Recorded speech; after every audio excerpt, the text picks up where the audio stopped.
Bonsoir.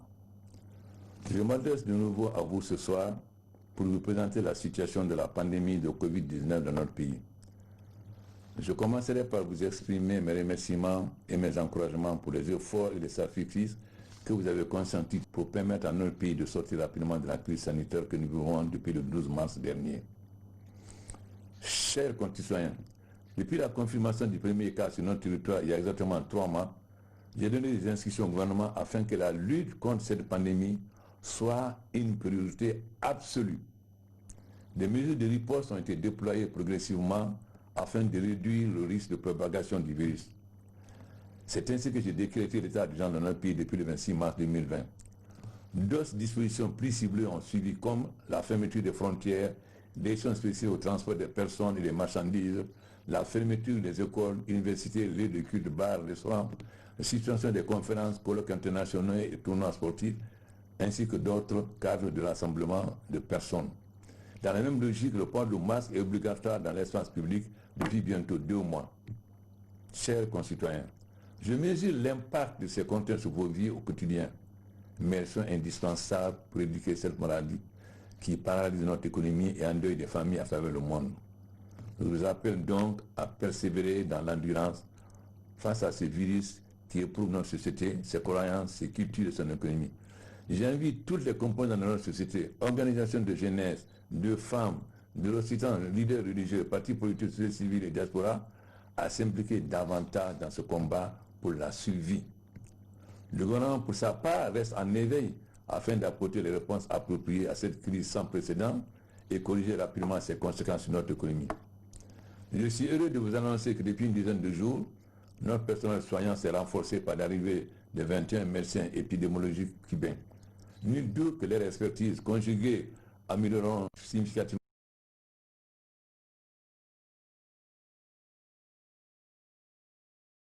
les messages à cette occasion des autorités cubaines pour avoir facilité et diligenté cette collaboration. Par ailleurs, je vous annonce la mise à la disposition des populations d'1,2 million masques que j'ajoute aux 800 000 déjà distribués, ainsi que la commande de notre logement est offerte aux élèves, étudiants et enseignants. Les capacités d'accueil dans les différents centres de traitement ont été améliorées, ce qui a permis de dédier exclusivement le centre de Donka au cas nécessitant une assistance médicale spécialisée. Sur le plan économique, le secteur privé se trouve très impacté par les effets de la Covid-19. Afin d'atténuer davantage le choc induit par le ralentissement des activités économiques, j'ai décidé la mise en place d'un fonds de garantie, des prêts et d'un fonds d'appui aux grands groupements et petites et moyennes entreprises PME de notre pays.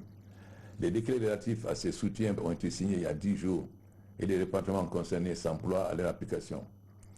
J'ai également instruit le gouvernement d'octroyer à certaines catégories sociales fortement impactées des subventions et des aides publiques et de consentir des facilités et des exonérations fiscales de manière à réduire de manière significative l'effet de la pandémie sur leur activité économique et leur pouvoir d'achat.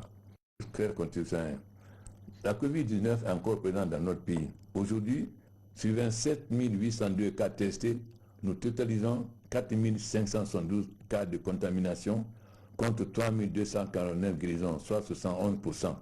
Nous déplorons cependant, hélas, 26 décès totalisés. En ce moment, 478 patients sont en soins dans le 7 centres de traitement immunologique. Je présente mes condoléances aux parents et proches de personnes ayant perdu la vie et souhaite un prompt rétablissement à celles qui sont en soins. Bien que les statistiques soient dynamiques, les tendances générales, depuis ma dernière adresse à la nation, permettent cependant d'entrevoir des signes positifs. Sur les derniers mois, le nombre de nouveaux cas confirmés de Covid-19 est passé en dessous du seuil de 70 patients.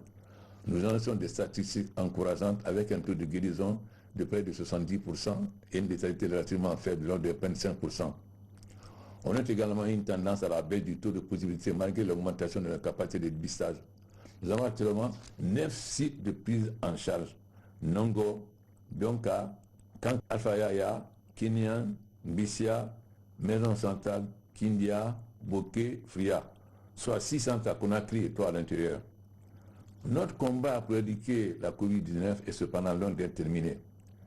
L'expérience récente de certains pays dans la lutte contre cette pandémie nous a enseigné que tout le lâchement dans l'observation des mesures visant à contenir la maladie constitue un risque de nouvelle contamination. Nous ne commettrons pas ces erreurs après tant de sacrifices. C'est pourquoi j'appelle toutes les Guinéennes et tous les Guinéens à continuer de respecter rigoureusement les mesures édictées. C'est notre lutte commune et nécessite l'implication totale et constante de tous. Chers continents, en ayant pris toute la mesure de la situation, ces recommandations des experts, je désire des mesures suivantes. L'état d'urgence sanitaire pourrait être reconduit ou pas selon la situation du Parlement déjà saisi par le gouvernement pour une période de 30 jours à compter du 15 juin 2020 sur tout l'étendue du territoire national. Le couvre-feu allégé est désormais en vigueur de 23h à 4h du matin pour la zone du Grand Conakry, Koya, de Breka et Conakry. Il reste entièrement levé à l'intérieur du pays. Fermeture des marchés à partir de 18h pour le Grand Conakry.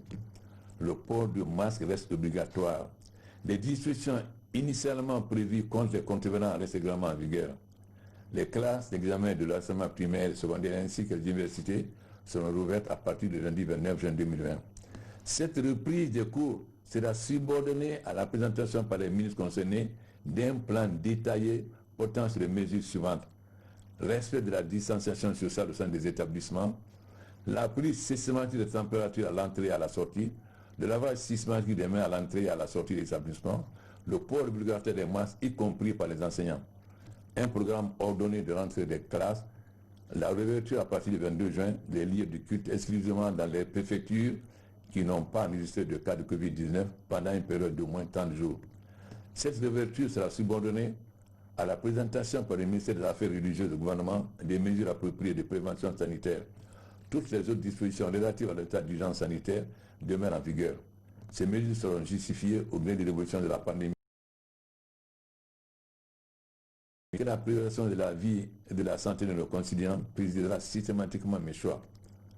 Je remercie l'ensemble du peuple guinéen pour son adhésion à notre stratégie de lutte.